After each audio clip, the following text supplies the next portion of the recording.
Hello student, कैसे हो आप लोग सभी। आई होप आप सभी ठीक होंगे। तो शुरू करते हैं आज का वीडियो लेक्चर नंबर 4। ठीक है, तो हम सॉलिड स्टेट पढ़ रहे थे, तो सॉलिड स्टेट में ये आज का हमारा लेक्चर 4 है। इससे पहले हमने 3 लेक्चर पढ़ दिए हैं और लेक्चर 3 में हमने पढ़ा क्यूबिक क्रिस्टल सिस्टम के बारे में और टाइप्स ऑफ क्रिस्टल के बारे में कि क्रिस्टल कितने टाइप के होते हैं और क्यूबिक क्रिस्टल सिस्टम क्या होता है। ठीक है ना। और आज का जो वीडियो है वो हमारा चौथा लेक्चर है। तो आज के वीडियो लेक्चर में हम पढ़ेंगे यूनिट सेल के बारे में और टाइप्स ऑफ यूनिट सेल। ठीक है ना, कि कितने टाइप्स की यूनिट सेल होती हैं और जो यूनिट सेल के टाइप्स होते हैं उनको भी फर्दर आगे क्या किया गया है, क्लासीफाई किया गया है। तो आज का जो टॉपिक रहने वाला है उसे शुरू करते हैं। ठीक है ना। तो आज का टॉपिक है यूनिट सेल। ठीक है ना। सबसे पहले मैं बता दूं यूनिट सेल क्या होती है। इसकी डेफिनेशन है the smallest repeating unit which on repeating result in complete structure of crystal lattice. इसका मतलब है कि यूनिट सेल क्या होती है, स्मॉलेस्ट रिपीटिंग यूनिट होती है। अभी मैं समझाती हूँ एग्जाम्पल के थ्रू कि रिपीटिंग यूनिट क्या होती है। ठीक है ना। ऑन रिपीटिंग यानी कि एक स्मॉलेस्ट पार्ट होता है। ठीक है, यूनिट सेल जिसके रिपीट होने के कारण यानी कि जिसके रिजल्ट यानी कि जिसके बनने के कारण या फिर कंप्लीट स्ट्रक्चर यानी कि कंप्लीट क्रिस्टल लैटिस का क्या होता है, एक स्ट्रक्चर बनता है। ठीक है ना। फिर से बताती हूँ कि यूनिट सेल क्या होती है, द स्मॉलेस्ट रिपीटिंग यूनिट यानी कि यह एक स्मॉलेस्ट रिपीटिंग यूनिट होती है जिसके रिपीट होने की वजह से मतलब पूरा हमें क्या मिलता है, क्रिस्टल क्रिस्टल का स्ट्रक्चर मिलता है। ठीक है ना। तो मैं बताती हूँ। ठीक है ना। जैसे ये फॉर एग्ज़ाम्पल मैंने बताया था क्रिस्टल ऐसा होता है। ठीक है ना। क्रिस्टलाइन जो सॉलिड होता है वो ऐसा होता है ये। और यूनिट सेल एक क्यूबिक यूनिट सेल लेते हैं हम। ठीक है ना। ऐसी बनती है। तो हम क्या करते हैं, यहाँ पे सपोज करो तुम एक स्क्वायर ये बना। ठीक है ना। मान के चलो कि एक यूनिट सेल ये है 1 2 3 4। इसको तुम इधर लेके आओ, रिपीट करो इसको। इसको तुम इधर लेके आओ तो यहाँ भी एक स्क्वायर बनेगा। इसको तुम नीचे लेके आओगे जैसे ये है। ठीक है ना। ये एक दूसरे से क्या होते हैं, चिपके हुए रहते हैं। इधर भी ये पूरा चिपका हुआ रहता है। ठीक है ना। इसको तुम नीचे लेके आओगे तब भी स्क्वायर बनेगा। इसको तुम नीचे लेके आओगे स्क्वायर बनेगा। इसको इधर लेके जाओगे तो स्क्वायर बनेगा। यानी कि ये एक छोटी सी यूनिट है, पूरा क्रिस्टल है ये। ठीक है ना। ये पूरा एक सॉलिड टाइप का है। ठीक है ना। इसमें बहुत सारे क्रिस्टल हैं। इसमें क्या होता है, इस छोटे से यूनिट को हम रिपीट करेंगे तो पूरा क्या बन रहा है, एक क्या बन रहा है, पूरा पूरा क्रिस्टल बन रहा है। समझ रहे हो ना। ये एक छोटी सी यूनिट रिपीट होगी जिसकी वजह से पूरा क्रिस्टल बनेगा। आई होप आपको ये एग्जांपल समझ में आया होगा। अब इसकी प्रॉपर्टी क्या क्या है, यूनिट सेल की प्रॉपर्टी क्या क्या होती हैं। ठीक है ना। फर्स्ट पॉइंट है प्रॉपर्टी ऑफ यूनिट सेल यानी कि property of unit cell will same as property of whole crystal. यानी कि जो जो प्रॉपर्टी यूनिट सेल की होगी, कोई भी यूनिट सेल होगी उसकी प्रॉपर्टी जो होगी वो क्रिस्टल की प्रॉपर्टी होगी। जैसे अभी मैंने बताया कि यहाँ पे जो प्रॉपर्टी इस यूनिट सेल की होगी ना, तो हम ये रिपीट कर रहे हैं तो इसकी जो प्रॉपर्टी होगी वो पूरे क्रिस्टल की तो प्रॉपर्टी होगी ना। ठीक है। अब सेकेंड पॉइंट है structure of the crystal will depend upon structure of unit cell. यानी कि जो क्रिस्टल का स्ट्रक्चर होगा, ठीक है, वो यूनिट सेल पर डिपेंड करेगा। ठीक है ना। मतलब ये पूरा क्रिस्टल बना, ये पूरा क्या बना, क्रिस्टल बना। ठीक है ना। इस क्रिस्टल का जो स्ट्रक्चर बना ना वो यूनिट सेल पे ही तो डिपेंड करेगा क्योंकि वो बना ही उससे है। जो कैरेक्टर यूनिट सेल का है वही पूरे क्रिस्टल का है। तो जो स्ट्रक्चर क्रिस्टल का होगा वही यूनिट सेल का होगा। ठीक है ना। अब इसमें थर्ड पॉइंट है the structure of unit cell is defined. ये दूसरी डेफिनेशन मान सकते हो तुम, इसे भी लिख सकते हो। अगर तुम्हें बहुत शॉर्ट में लिखना है तो इसे भी लिख सकते हो। The structure of unit cell is defined is different edge length and different edge angles between edges. मतलब कि हम किसी यूनिट सेल को ऐसे डिफाइन कर सकते हैं कि उसमें क्या होता है, यूनिट सेल में क्या होती है, डिफरेंट टाइप्स की एज लेंथ होती है और उनके बीच क्या होते हैं, बहुत सारे मतलब डिफरेंट टाइप्स के एंगल भी होते हैं। ठीक है ना। तुम इसे ऐसे भी समझा सकते हो। इसकी दूसरी डेफिनेशन है और करके लिखना है यहाँ पे। ठीक है। और अब हम बात करते हैं कि यूनिट सेल कितने टाइप्स की होती हैं।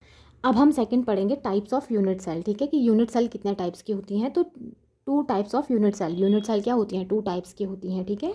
पहली होती है प्रिमिटिव यूनिट सेल जिसको एससीसी भी कहते हैं, सिंपल क्यूबिक सेल। ठीक है ना। और सेकंड होती है नॉन प्रिमिटिव। नॉन प्रिमिटिव को क्या होता है, 3 टाइप्स में क्लासीफाई किया गया है। तो पहले हम प्रिमिटिव यूनिट सेल की बात करते हैं यानी कि सिंपल क्यूबिक सेल। ठीक है ना। The unit cell in which atoms are present only at the corner known as primitive unit cell और सिंपल यूनिट सेल। ठीक है ना। मतलब कि सिंपल यूनिट सेल वो यूनिट सेल होती है या प्रिमिटिव यूनिट सेल वो सेल होती है जिसमें क्या होता है, एटम सिर्फ क्या होते हैं, कॉर्नर्स पे प्रेजेंट होते हैं। समझ रहे होंगे ना। एग्जाम्पल मैंने पीछे लिखा हुआ है, मैं बताती हूँ। ये देखना, इसका स्ट्रक्चर है SCC का, ठीक है, सिंपल क्यूबिक सेल, ठीक है ना। यहाँ पे एटम्स क्या है, सिर्फ कॉर्नर पे प्रेजेंट है। देखना 1 2 3 4 5 6 7 8 कॉर्नर्स होते हैं और एटम्स ओनली कॉर्नर्स पे हैं। और सेकंड बात आती है नॉन प्रिमिटिव यूनिट सेल की, ठीक है ना। ये प्रिमिटिव नहीं है, इसमें है the unit cell in which atoms are present at corner, face centred, body centred and edge centres is called non primitive unit cell. यानी कि इसमें क्या होगा, ये ऐसी यूनिट सेल है जिसमें एटम्स क्या होंगे, सिर्फ कॉर्नर पे ही नहीं होंगे। यहाँ पे जो एटम्स होंगे वो फेस सेंटर पे होंगे, बॉडी सेंटर पे होंगे और एज के सेंटर पे भी होंगे। और ऐसी यूनिट को हम नॉन प्रिमिटिव यूनिट सेल कहते हैं, ठीक है ना। अब क्या होती है नॉन प्रिमिटिव यूनिट सेल को हमने क्या किया गया है, 3 क्लासेस में डिवाइड किया गया है, ठीक है, लिखा हुआ है it is divide into 3 part, ठीक है ना। या फिर ऐसे लिख सकते हैं non primitive unit cell divided into 3 parts. First होता है, सुना होगा BCC, सुना होगा FCC, सुना होगा, ठीक है ना।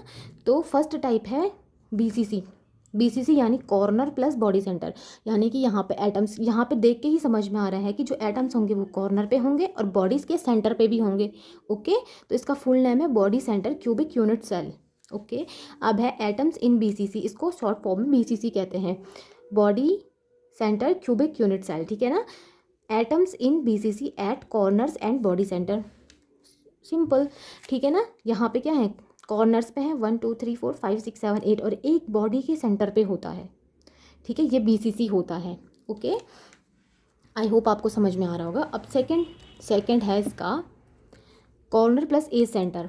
यहाँ पे क्या होता है, एटम्स कहाँ प्रेजेंट होते हैं, कॉर्नर्स पे भी होते हैं, ठीक है, और एज के सेंटर पे भी प्रेजेंट होंगे, तो इसे हम क्या कहते हैं, एज सेंटर यूनिट सेल, ठीक है ना। Atoms at the corners and the centre of each of the 12 edges of the cube. मतलब यहाँ पे क्या होते हैं, मैंने बताया था कि क्यूब में क्या होते हैं, 12 एजेस होते हैं। तो यहाँ पे जो 12 एजेस होंगे ना, उनके सेंटर यानी कि उसके एज के सेंटर पे भी प्रेजेंट होंगे एटम। तो देखो यहाँ पे 8 कॉर्नर्स पे होंगे, 1 2 3 4 5 6 7 और 8।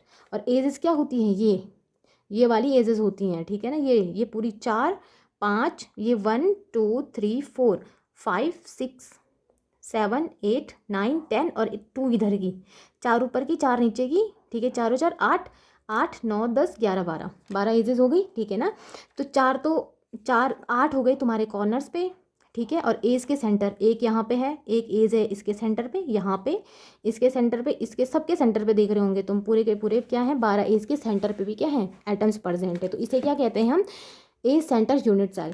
अब थर्ड आती है FCC, ठीक है ना, फेस प्लस कॉर्नर यानी कि face centre cubic unit cell, FCC कहते हैं शॉर्ट में, ठीक है ना। इसमें क्या होता है, atom at the corners and the centre of each of the face of the cube.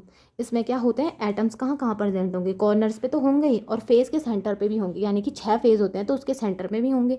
1 2 3 4 5 6 7 8 क्या हो गए, कॉर्नर्स हो गए। फेज मैंने 6 फेज बताए थे, तो 6 एटम्स भी होंगे फेज पे, 1 2 3 4 5 6। ये ऊपर वाले के सेंटर पे है, ऊपर का फेज होता है, 6 फेज बताए थे ना, एक फेज ये होता है उसके एक सेंटर पे है, तो टोटल 6 फेज होते हैं।